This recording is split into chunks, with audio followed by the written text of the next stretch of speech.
In the not-too-distant future, following the rapid succession of World Wars III and IV, plus the hidden horrors of secret World War II, there's not much left. All that remains is a place where folks get together to read and discuss comic books. Sometimes they laugh, sometimes they argue, but they always record and upload their transmissions. You've found one of those transmissions today.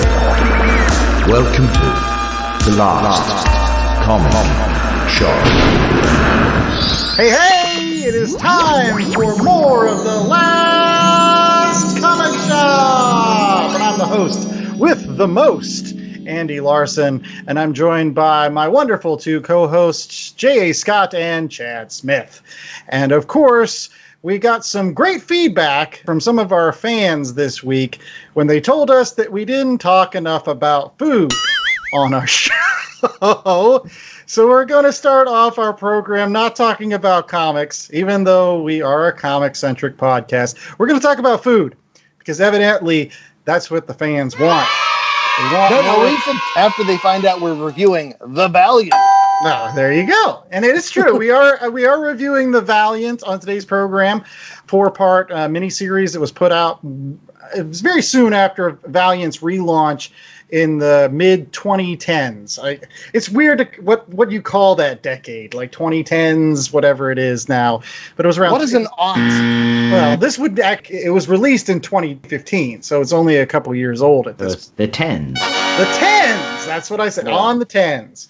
But what I was going to talk about was the fact that I was eating potato chips earlier today, and I thought to myself, why don't we call them crisps? Why don't we call them crisps?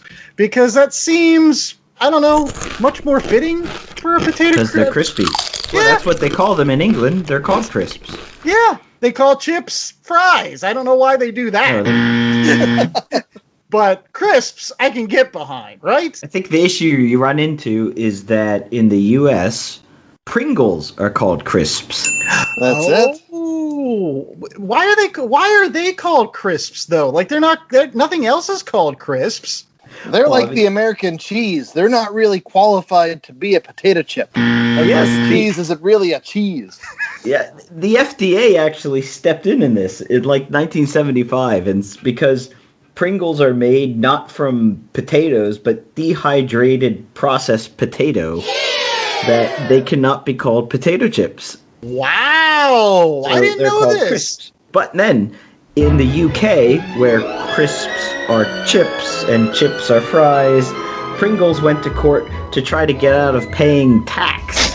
They didn't want to pay tax that is applied to junk foods in England, so they were arguing that their chips or crisps are not junk food because their shape isn't found in nature. Really? And the British court ruled that the potato-based ingredients in a Pringles suffice to make them crisps. But wait, I want to ask, because the artificial mashed potatoes, those are like pre-crisp Pringles, right? It's probably related less to all the ingredients, but the ingredients plus the cooking method. So if you cook a Pringle, it's no longer a junk food. Is that where we're getting at, I guess? Or is the fact that because...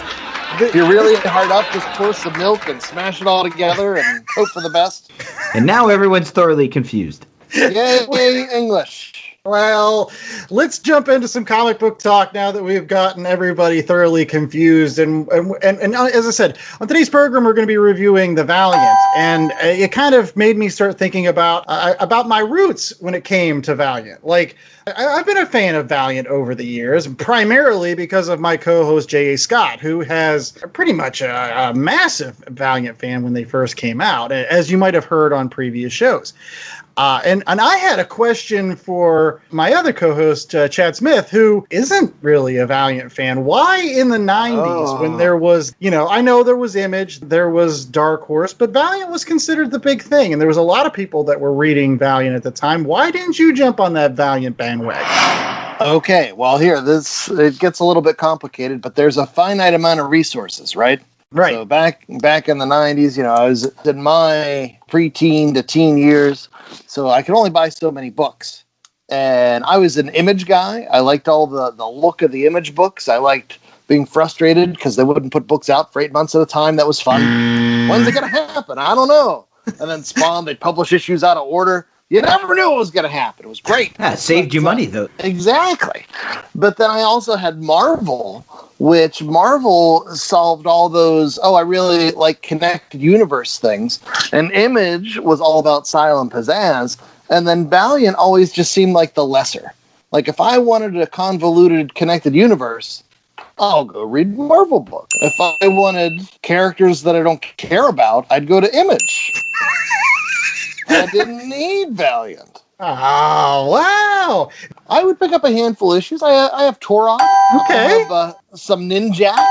Those with the Joe Quesada there. I mean, in the 90s, I was very heavily influenced by the art more so than the stories themselves. I just like the cool-looking pictures, and so that's what I leaned to. And that was definitely not Valiant's forte. They were more story-based. All right. Yeah, absolutely. J.A., how did ultimately you get into Valiant originally? I ended up just picking up an issue of Solar, I think, because I thought the cover looked cool, and I got sucked in by the story. Then I remember reading Harbinger, and then Unity came out, and that was sort of like my gateway drug, because then I was like, every book, I have to have every book. And then when they started really building out the universe, like with the new Rai and Ninjak and stuff like this, I got less and less into it. I wasn't as interested. It didn't have the same flavor I felt as those early issues of Harbinger or Magnus Robot Fighter, Solar. Jim Shooter left like a year in, didn't he? Yeah, and that's probably when your flavor change. Yeah, no, I agree.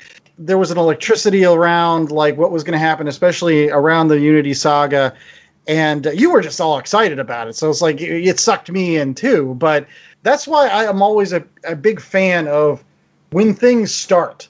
Like the electricity about a series, whether it's TV or movies or comic books or whatever, those first, 50 some issues of some run, those are the best ideas that series is ever going to have. And I think eventually that happened with Valiant, where it's like these were the best stories that we were going to tell up to a certain point. And then they just started playing off of those things and kind of repeating themselves a little bit. And I think that's where and expanding too far beyond their core books.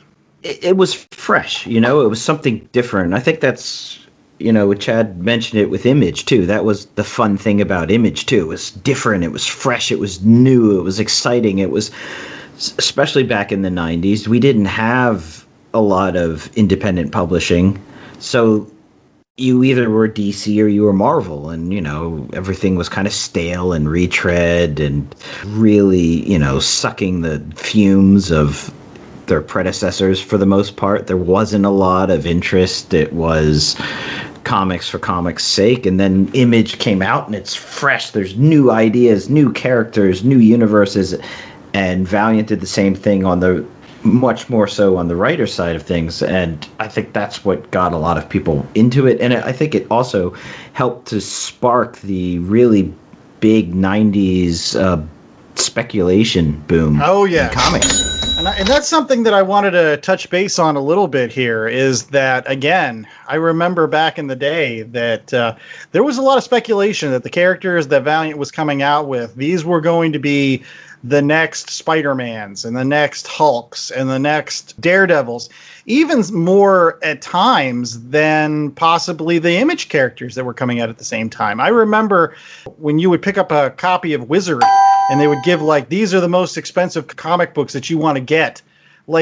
Valiant was dominating that for a couple years because, again, people were like, you need to pick up Solar Man of the Atom #1. It's it's going to go through the roof. You want to pick up Magnus Robot Fighter #1 or Eternal Warrior #1 or Shadow Man #1. That was huge. It kind of makes me feel like that's the same thing that's going on now, right, Chad? It's not as Valiant-based or Image-based right now. Right now, it's just everything is crazy. And people are viewing comics as investments. And, there were issues that were, $10 a year ago that are $100 issues now. And people are just snapping up Silver Age books. And, if you have a Silver Age book in a high enough grade, it's the new stock market, at least right now. Yeah, that's the interesting thing about it. It's like it's either you've got speculators coming in about new characters that are being released. I know that like last year, I remember like there was this big buzz about, I don't know, the Gold Lantern or something at DC, and characters would be introduced in an issue, and immediately the next issue they'd be up to $100 because everybody's like, yeah, that's going to be the next Miles Morales or the next Spider-Gwen, like somebody that's going to hit a mainstream market and be like movies are going to be made out of. A lot of the stuff Donny Cates was doing with Null and those sorts of characters, they would go crazy over. But it's even gotten to the point where there was an issue of Amazing Spider-Man that just had a really cool cover. And if you didn't have it on reserve or pre-ordered, you weren't going to get it for under $30 or $40. Wow. Like even the week of. And now they have second and third printings. There's a red version and a blue version of it. But it's like if the speculators have deemed something is going to be hot, then it goes crazy. Well, I think this is, in general, like it was in the 90s, this is awful for comics. So that's just my personal opinion. Like the whole speculator market, like it's putting the emphasis on the wrong things. When you have folks coming in and they're trying to make money off of comics instead of enjoying them for what they are, which is basically a disposable medium for telling stories. Like, honestly, like there's a collecting mentality. Yeah, I get that. For most people, it's just a way to tell stories in a way that should be affordable and enjoyable. And so, I just feel bad for new people trying to come in to this particular market. Like, heck knows they couldn't get like any of the older books unless they're in trades or something like that. You can't collect those older books even if you wanted to at this point. Well, so here's how I look at it. If you want to read comics, this isn't like the olden days. Like I remember I missed an issue of Teen Titans because it became a hot book for a while. And so I just stopped reading because I couldn't get that issue and I wasn't going to pay, scalper prices to get it. And so I was like, well, I guess I'm done with this. So I'd find a different book to read for my money. But if you want to read a book today, there are so many digital avenues and the trade collections and, even the streaming services through Comixology or Marvel or DC, you have options to read this. Well, that's the thing. And I think before we go to commercial break, I just wanted to say that, like, I worry sometimes about comics. I mean, in the 90s... This is excitement! This is people being energized. They're being jazzed. They're going into comic shops. That's When's true. the last time anybody gave a shit about a comic shop? But at the same time, I think they're going into them for the wrong reasons. And like when the bubble burst in the 90s, there was calamity in its wake. Like when the bubble burst in comics and everybody flooded out, you had, sure, there were other things going on, but it was like Marvel went freaking bankrupt. Like there were massive things that happened, and it took another 10 years for them to pull themselves out of that ditch. And I feel like nowadays, comic books are now like on legs that aren't so exactly stable. And now you're going to put a bubble on top of that? I don't know. I'm just saying. You do need a Dark Ages to have a renaissance. And, the end of the 90s, comics were in bad shape, but a lot of the stories were in bad shape too. So, did it hurt comics? Yes. But at the same time, it gave rise to a lot more interesting storylines, a birth of independent comics, much bigger, much broader than we had previous to that. Marvel and DC had to rethink how they did things, and storylines and character arcs, and their whole distribution model changed. Go ahead, And Jeff. you know what they did? They started marketing to the people that were fans of comics in the 90s. And they've been milking that cow ever since. If they can get another bubble and get people excited about comics and comic book characters, you're building a whole set of marks for the next generation, waiting for the next big, I read this whenever I was a teenager. I remember I thought this was going to be worth $600. I can't wait for the new Iron Lantern 3 movie that's coming out. All right. Well, we got more Last Comic Shop coming right after these messages. We're going to be reviewing The Valiant, so stay tuned for that. Have you ever been reading through a stack of comics and thought, maybe I should see what this Arkham Asylum game is all about? Or been playing Marvel vs. Capcom and felt like you were at a real disadvantage since you didn't know who half the characters were? Well, Play Comics is the show for you. I'm Chris, and each episode we take a look at video games based on comic properties and how well they stick to that source material. So whether you know the comics and want to know how all these games work, or you know the games and want to find out where all this craziness came from, go check out Play Comics at playcomics.com or wherever you find your favorite podcasts.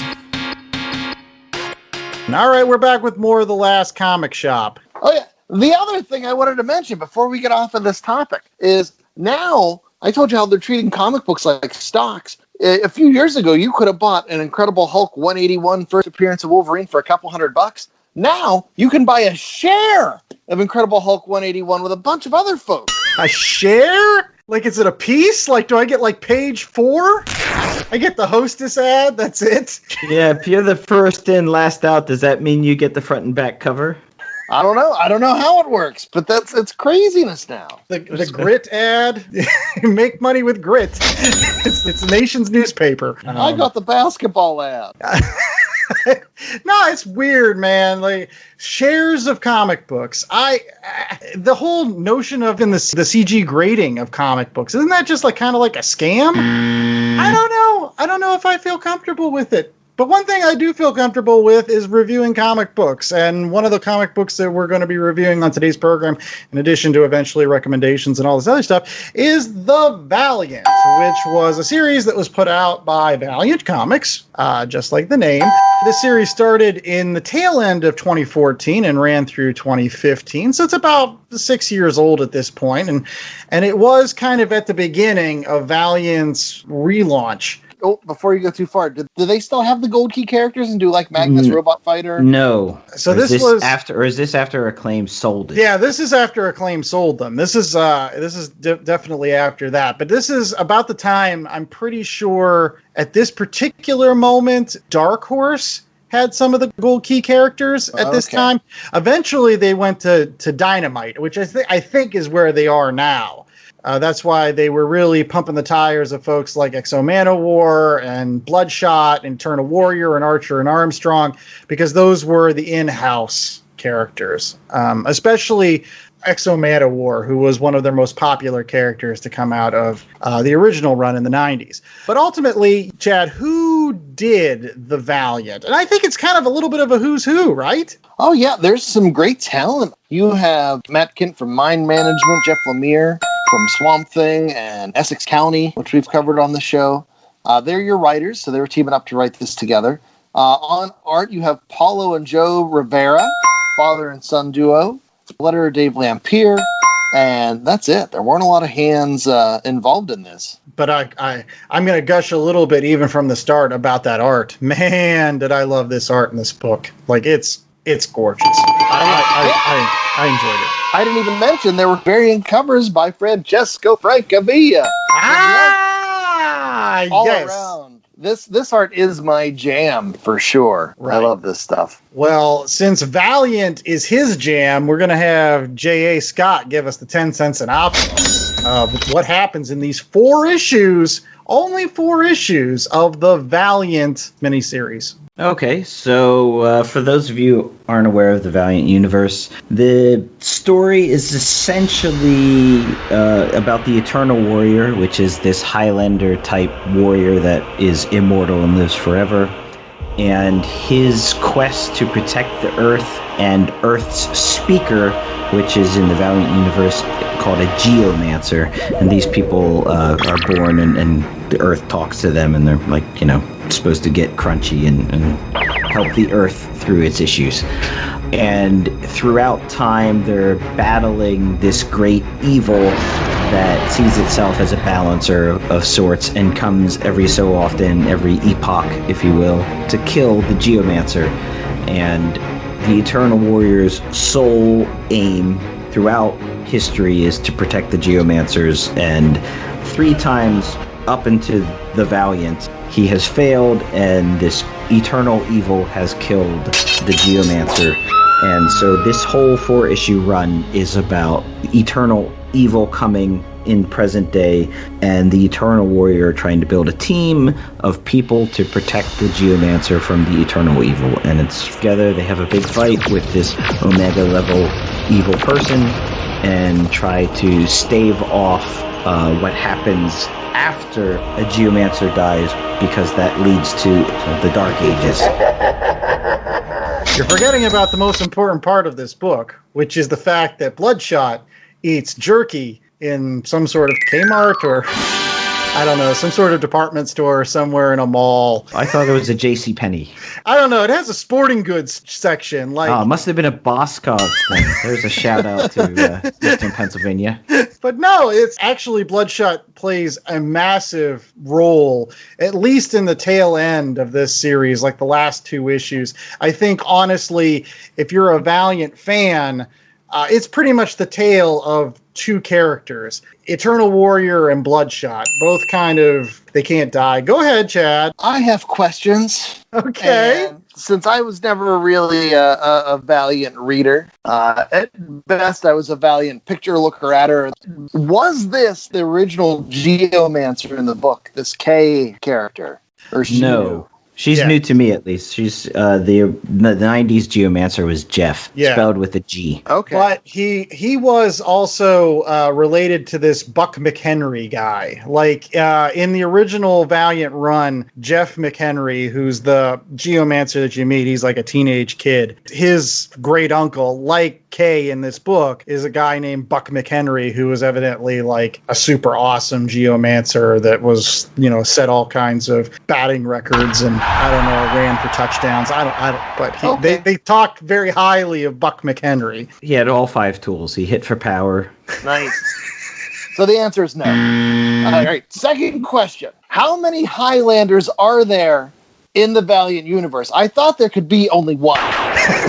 There were like 7 at least. Well, in the original, and I think it still follows into the current Valiant universe, there is a set of 3 brothers. They are called Gillian, Abram, and I think the last one's Ivar. They basically are the Eternal Warrior, Armstrong, and this other guy called Time Walker, who found portals that he could time walk or whatever. I don't know. He came into the tail end. He was like, we need another brother and to sell books, whatever. So Archer was not one of those guys? No. I always thought Archer is a Hare Krishna. Yeah, he's the guy that was originally in the old comics. He was the bald guy. And he was supposed to be a Harbinger. The Harbingers were Valiant's version of the mutants. Like, they were born with powers. And Hawkeye. Well, the one guy's not here, so he doesn't matter. Right. He shows up in one panel. Right. Okay. Archer shows up in one panel. He's jumping over something. That's Archer. Armstrong's the guy in the beginning of issue 1 that's talking with Kay and is like, I'm going to drink a lot and be immortal. That's Gillian's brother. Like, that's Gilad. Gilad Adipada. Gesundheit. All right. Any other questions? I think that's it. I mean, I watched the Bloodshot movie. It was the last movie we saw in theaters, at least for me. So it's all your fault. Yeah, I don't want it to be the last movie, please. But so I know enough about Bloodshot that I was able to coast through that. But yeah, there's so many people in here where it's like, I live forever. And they're like, I also live forever. And it's like, I'm going to travel in space where I will live forever. Yeah, no, Bloodshot's sort of like a Wolverine Punisher amalgam. Yeah, who lives forever. Actually, he doesn't, though. His blood lives forever. In the original run, his blood lived forever. Yeah, Okay. they actually drained his blood, stuck it in a vial, and then gave it to Rye in the future. Yeah. Which was one of the few books I actually read, other than Eternal Warrior. That's the main reason I like this book, is because it was primarily an Eternal Warrior book. I mean, at the end of the day, you read this book, you read semi-sequel, which is called Book of the Dead, and then you read The Wrath of the Eternal Warrior. And that kind of makes a trifecta of really good Eternal Warrior stories. They pretty much tell you everything you know about this one character. Like, he doesn't even need to have other books. Like, you could just read these 3 and be like, that's Gileadati Pata right there. Like, you could make your movie about the Eternal Warrior from these books. And he was always my jam. Like, I don't know why I liked him as more than other Valiant characters, but I did. And it was the reason why I read this other book called Rye and the Future Force, because he was in it, because it was pretty much like in a Future Avengers, and he's still around in the year 4000. I was like, okay, I just get more Eternal Warrior. But I really, really enjoyed at least the first 2 issues. Especially issue 1. I like this notion of Eternal Warrior and the flashbacks about how he gets the scars on his face and he fights this Eternal Beast like 3 times. And every time he takes it in the chops, and he sees basically the whole world fall into the Dark Ages again because he failed. And so, like, for me, if you're trying to build up a protagonist or somebody I'm going to care about, I think issue 1 did a good job. Guys, what do you think? It worked well. Self-contained wise, the only issues I had was if this is the big crossover event type thing where you've got all these different characters, and they had a lot of Valiant characters, made appearances, Ninjak, Bloodshot, we mentioned Armstrong, obviously Eternal Warrior, but I felt it could have been longer. The problems I had was there were some of these characters that, people are well-known characters like Faith and Exo Manowar, they literally either get a passing mention or a panel. I think Archer was on a single panel in the entire book. And these aren't just like throwaway characters like B-list. They're important characters with their own books. That I didn't understand. You're building up to this massive fight where he's got this huge team behind him, but that was like just left unsaid, how he got all these people to suddenly show up and fight, the Avengers assemble moment. Yeah, for me, and I'll just kind of say, I enjoyed this book enough as I was reading it. Really, there were only 2 characters that I thought were developed, and they killed one of them in the end. And then there were all these other characters mixed in that I did not care about in the least. Part of me wants to just tell Valiant to be like, hey, just focus on telling a good story for, a couple of central characters. And like, I guess that's what they did with a lot of their other books. But like here, everything was well done enough. But at the end of the day, like I was left with nobody to really care about. Okay. What were the 2 characters that you did care about? I mean, yeah. Well, it's Bloodshot and Kay. Like, they give them that little relationship where, you mentioned it before, where they're in the mall and they're going through all the different stores and they're like an old married couple. I like it says, we'll go to the mall. Let's go to the department store because there's more exits, and if I run out of bullets, they might have a sporting goods section. He's always thinking. He's like, are we going to go to the K Jewelers? Are we going to go to the Kenny Shoes? And like, that was neat. They explored some of their characters there. But then the rest of it was just like, I live forever, and the evil that lives forever is going to come and try to kill this person that lives forever.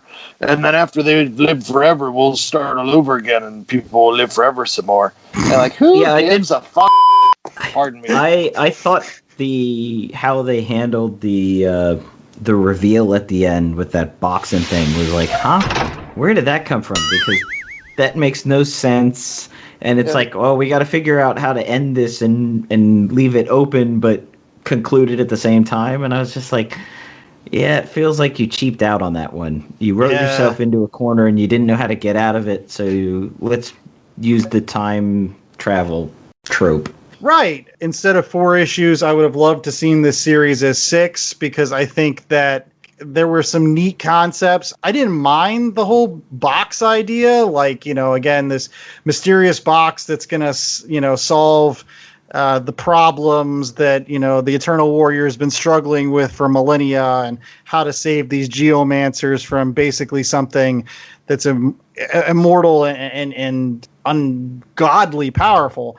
But at the same time, like, there just wasn't enough time to develop any of that. When you wanted to throw in all that great stuff between Bloodshot and Kay, you had some other great stuff about the backstory with the Eternal Warrior. You had fight sequences with major members of the Valiant universe, and you wanted to kind of cram that into 4 issues. And I just don't think anything had enough time to breathe, other than issue 1. That's why, I mean, issue 1, I think, and maybe some of the, to Chad's point, some of the stuff between Bloodshot and Kay, those moments had time to breathe. They had time to just here's some nice dialogue, here's some nice character interaction, here's some nice backstory, here's a reason why you should care about these folks. And everything else was just kind of like, yeah, we got these neat ideas, and we're going to put them on a page, and hopefully you won't get pissed off that you only get 5 seconds with these ideas. And the other thing to mention, when the book gets violent, it gets hyper violent. Like, people are cut in half and just left out in the snow. And their necks are twisted all the way around. But guess what? It doesn't matter. Nothing that happens to these characters matters. Well, I mean, the guys who get cut in half are dead. Yeah, but they're just goons.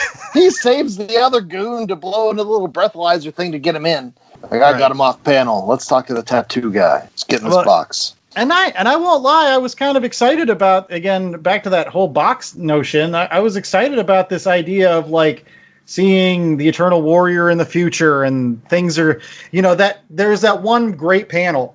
I mean, I keep on going back to the Eternal Warrior, but like he's facing down this eternal enemy in like the year 4000, and its body is made up of all of the geomancers that it killed. Like, that was grotesque, but at the same time, awesome. I was just like, yeah, that's a neat visual. Like that, I dig that. Like, it makes that battle between those two characters actually mean something. Like, it's been going on for, thousands and thousands of years, and like the battle scars that both of them have because of their fights is cool. Yeah, I never noticed. I mean, the way that Kay's gonna die before she dies. That picture with all the geomancers, there she is, right at the top. Well, I knew she was gonna bite it. I mean, you don't build that up for that long and then not have that kind of payoff. But that's the best pictures in the whole book. I just love that so much.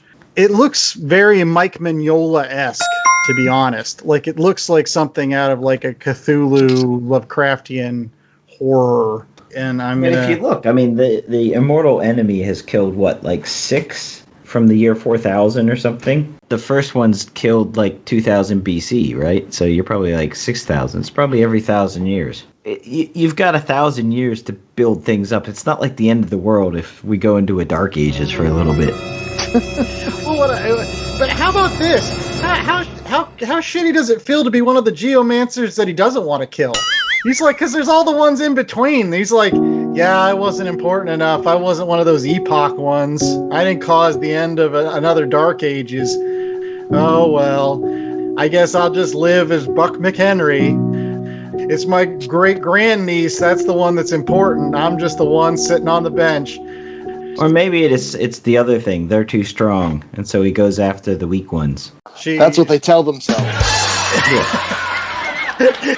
I'm too tough. He ain't ready for this jelly. I will say I love the creature design, how it morphed throughout the ages, but whenever it was about to kill, the face split open to show the skull, and it took the skull of whatever creature it was impersonating at the time, but then it had all these tendril things, and I thought that was cool.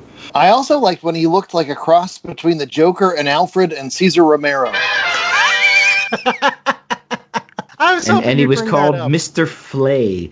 Even the name sounds creepy. Yeah, it's actually a shame, not to spoil too much of this, but the sequel book to this is, again, this book called The Book of the Dead, and the immortal enemy doesn't come back in that. He's not the bad guy. It's actually an old classic bad guy from the Valiant universe in Master Dark, which I kind of thought was a little bit of a letdown. Sure, it was cool that Master Dark comes back, but I was just like, you built all this up about this immortal enemy. I wanted to see more Mr. Flay.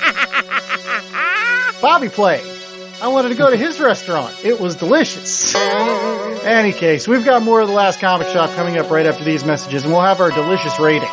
So hopefully you stick around for that dessert. My name is Nicholas Haskins, and I'd like a moment of your time to tell you about the 5th annual live stream for The Cure. To do that, I brought along 2 people whom I couldn't do this event without, Gerald Morris and Dan Brennick. Over the past 4 years, the live stream for The Cure has raised over $30,000 for the Cancer Research Institute. That contribution is helping to fund research into cancer immunotherapy, training the body's immune system to fight all forms of cancer.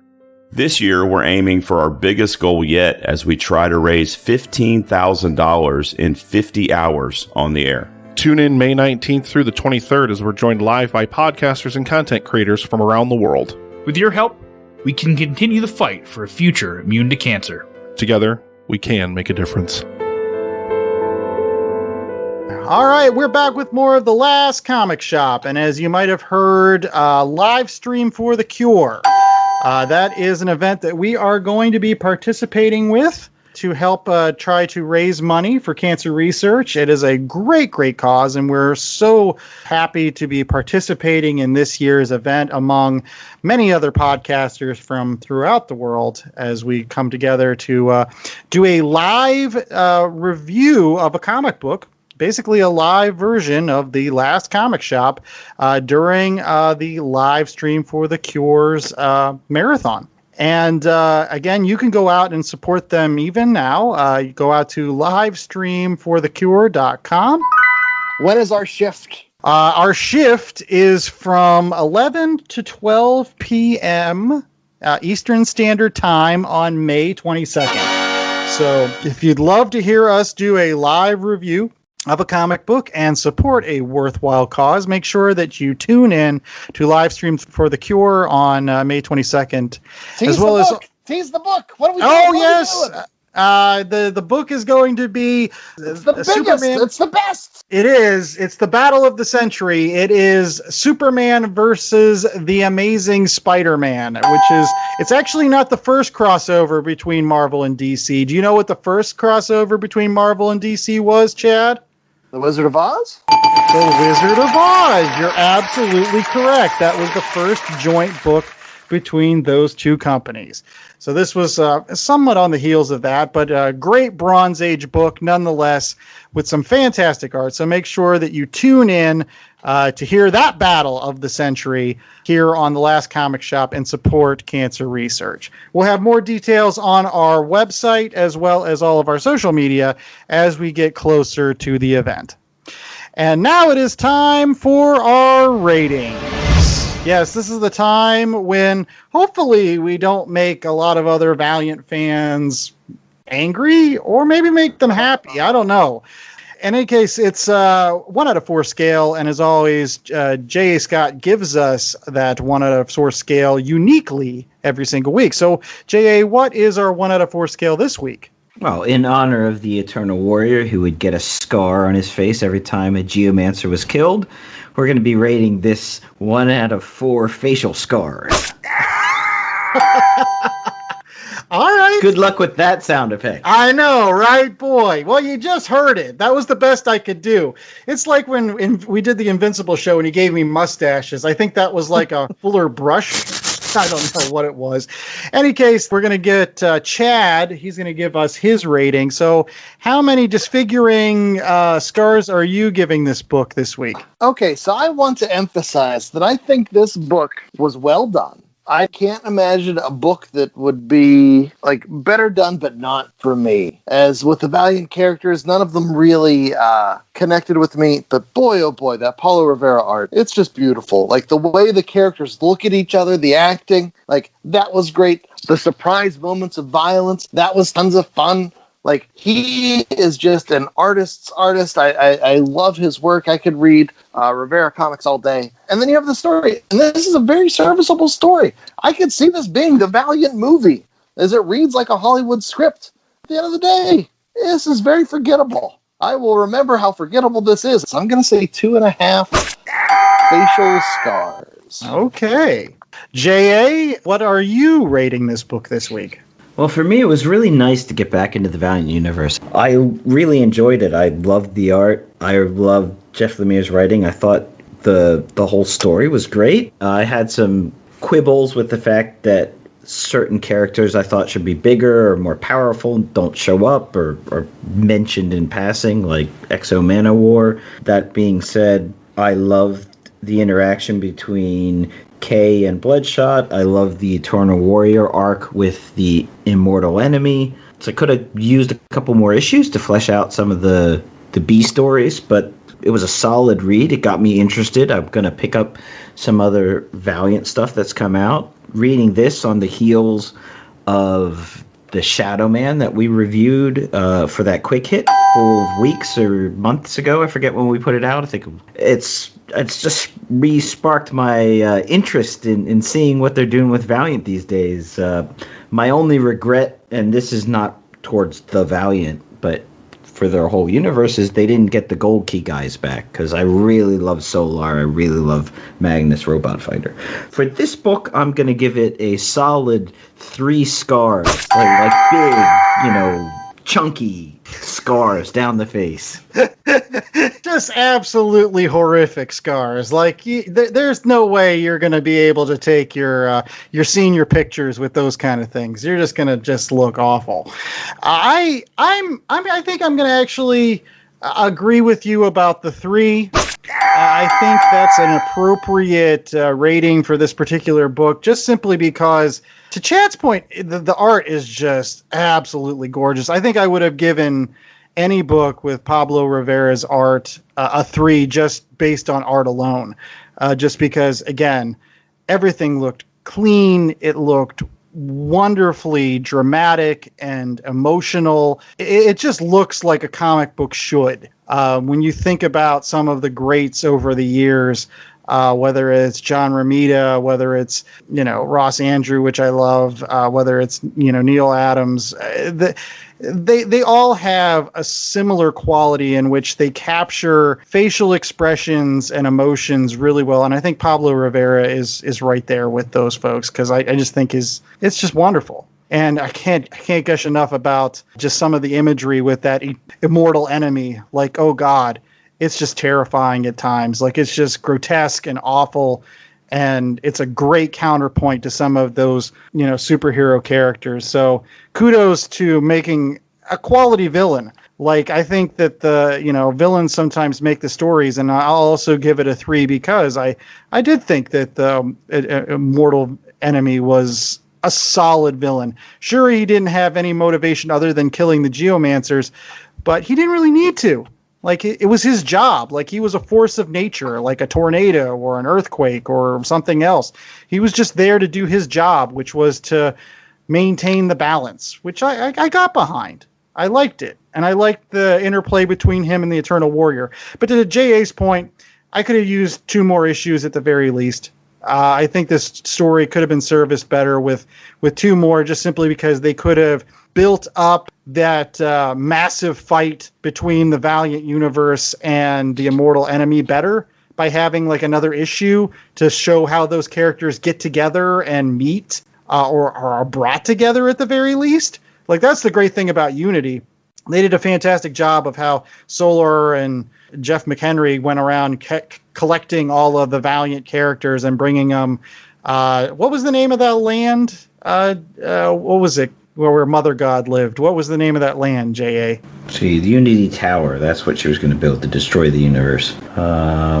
I keep on wanting to call it like the Savage Land, but it wasn't called the Savage Land. Maybe because it was pterodactyls all over the place. No, that's Savage Land was where Turok was, wasn't he? Savage Land is for Marvel. Not Turok. What's his name? Sauron. Yeah, and Khazar. Khazar. Anyways, long story short, I think that they could have used at least 2 more issues, but there was enough here. And I will be very honest, a lot of top 10 lists, more current Valiant books, put the Valiant right on top. The Valiant and then Divinity, I think, is like number 2 on most people's lists. And I can agree. Like Chad said, it plays out like this is the Valiant movie. This is your Avengers book. This gets you in and at least gives you a little bit of information about some of the bigger characters. I mean, they could have done a better job with Exo Manowar, how important he is. But otherwise, you get a lot of stuff about Bloodshot, and he's super well known, at least the Valiant characters, and also Eternal Warrior. So, yeah, it's a 3. You should pick it up. If you've never read any Valiant, I don't think you need to read anything other than this. Like, this will get you in, and you can see whether or not you like these characters or not.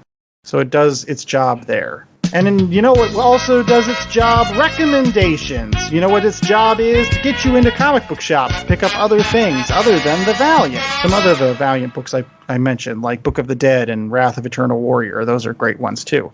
But as always on this show, we do a current book, a similar book, and a book out of left field. And we're going to go ahead and start off with Chad, which I think is this a current book, Chad? Is in terms of... I wouldn't go current, as it's been 10 years now. Okay, all right. We'll say that it's similar then. There you go. What I wanted to focus on was that Paulo Rivera art, because it really is a thing of beauty. And he was an artist that I first noticed when he was doing some amazing Spider-Man stuff and some spectacular Spider-Man. But the big thing was that One More Day story that everybody loves. I'm not going to recommend that. He restarted Daredevil along with Mark Waid and Marcos Martin. And I remember being a big Marcos Martin fan. He'd made a big impression. And I was like, oh, I can't wait to see this Marcos Martin stuff. And I picked up the first issue, and it was Paulo Rivera on the cover. And boy, did he just blow me away. He would like draw images with the letters. So like a bird would be made out of the letters B-I-R-D, and you'd see the flap, flap, flap, flap. And, like, it was such a cool interpretation of Daredevil's powers. And so it starts off Daredevil Volume 3. Paulo worked on issues 1 through 3, 7, 9, and 10, and then eventually was taken over by Chris Somney. The whole run with Mark Waid and all the various artists, I think it's excellent comic book. Right. They pass the torch and they run with it. No, I agree with that. I mean, I was never a big Daredevil fan, but I was a big fan of that particular run of Daredevil. That's probably my Daredevil, as some people have their, there's some of their eras. That's I came in with the Waid run, and I left with the Waid run, and that was it. J.A., what is your... I think it's... this is also similar. Whatever. We're fudging the numbers this week. What's your recommendation? Yeah, I guess you could say it's similar. It's not out of left field. It's out of the Lost Land. And that is the original Valiant Unity crossover, which introduced a lot of people to the Unity universe back in the early 90s. It ran for 18 issues, starting with Unity number 0. This was also the start of a lot of these number 0 comic books. So they used those in Valiant always to sort of tell you origin stories. So you had Unity 0, and then it ran through all the comics they had at the time: Eternal Warrior, Archer and Armstrong, Magnus Robot Fighter, Exo Man of War, Shadow Man, Rai, Harbinger, and Solar Man of the Atom.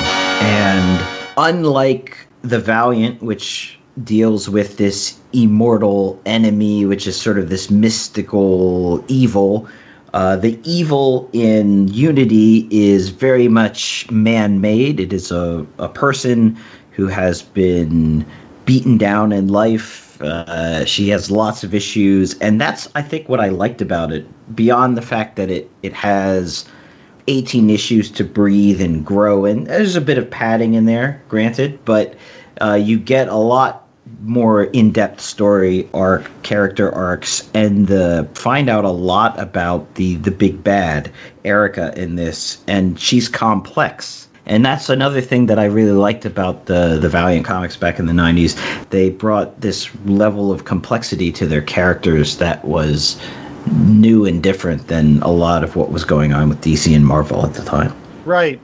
It's nice that Erica is kind of, when you say man-made, it's actually she's actually a Solar-made villain, because ultimately Solar is responsible for everything that happened. Like, he basically is in that accident and basically recreates the whole universe, and in doing so makes Erica go crazy, and she ends up deciding to do exactly what Solar did. That's all she wants to do. She's like, no, Solar messed things up.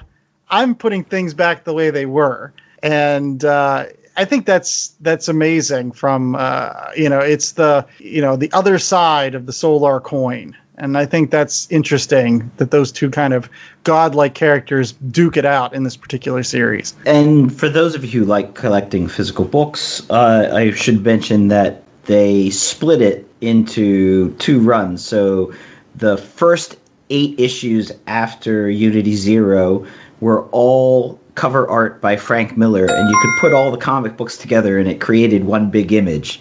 And then the next 8 issues featured cover art by Walt Simonson, which again, you could put together all the issues, line them up together to make one big panel. So that was also pretty cool. Yeah, absolutely. And my recommendation is the one out of left field this week, although it is related to the Valiant because it is written by Matt Kindt, who was one of the co-writers on this particular book, and that is called Grass Kings. It came out of Boom Studios, and it's the story of a independent community called the Grass Kingdom. It's like an off-the-grid community here in the United States, and it's run by this guy named Robert. At the beginning of the book, he's still really upset about the disappearance and possible death of his daughter, and he has basically delegated all of the governing responsibilities to his brother Dave, who kind of acts as the Grass Kingdom's lawman. And during this book, there's a mysterious woman named Maria who is pulled out of a lake that's right next to the Grass Kingdom. And it turns out that she's the abused wife of this sheriff that lives in a nearby town that kind of has a very uneasy relationship with these off-the-gridders. And turns out to be a big battle between these two communities of folks. Other than just some of the, domestic drama, which is very, very well told throughout this entire story, I think it's a book you should read just because of the gorgeous, gorgeous art by Tyler Jenkins. Kind of like this watercolor pastoral motif. I mean, I was reading this book and there's a shootout between, the Grass King followers and the police. And I have never seen a hand being blown off and the resulting blood spray look like something that should be framed on your living room wall because it's just so gorgeous. It reminds me a lot of the works of an American illustrator named Charles Reed, who had a lot of overlapping colors and kind of a commitment to realistic human expressions and kind of counterbalancing that with white spaces to make those images pop. And it didn't hurt that this Robert guy that runs the Grass Kingdom is a dead ringer for the late, great Tom Petty. Like, he looks like Tom Petty in every single panel. So it's like, oh, that's the one from Damn the Torpedoes. Oh, that's the one when he was in the back cover of of Wildflowers. So it's neat. So if you're a fan of Tom Petty too, I think that Grass Kings is a great book for you to pick up. And it goes on for many, many volumes after that, but at least pick up volume 1 again for the gorgeous, gorgeous art by Tyler Jenkins. And that's all the time we had for the Last Comic Shop this week. I hope you enjoyed our show. Hope you enjoyed our review of The Valiant. And make sure that you check us out regularly at www.lastcomicshoppodcast.com. It is our fantastic little website where you rate, review, and subscribe to any of the variety of places you can find our podcast every single week, like Apple Podcasts, Google Play, Stitcher, Spotify, iHeartRadio, TuneIn, YouTube, CastBox, and a variety of other places. In addition, you can also find on our website every single day what, J.A.? Oh, we've got some wonderful merch. You can get some shirts, you can get some coffee mugs, you can get some sweatshirts, and this week only, Scar Cream. That's right. Reduce your scars with Last Comic Shop Scar Cream. That's right. It doesn't come in crisp form. It only comes in jar form. I don't know. That didn't work. Anyways. All right, let me cut you off there.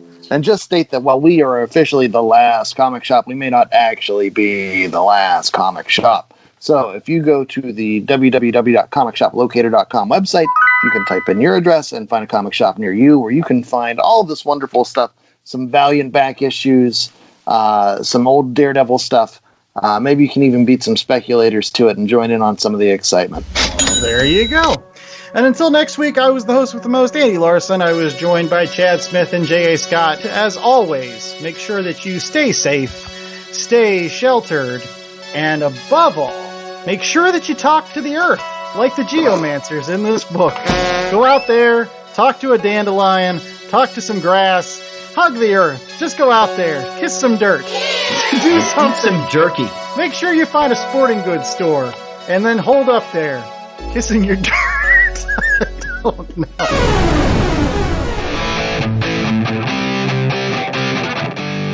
The Last Comic Shop was a 2021 Black Angus production.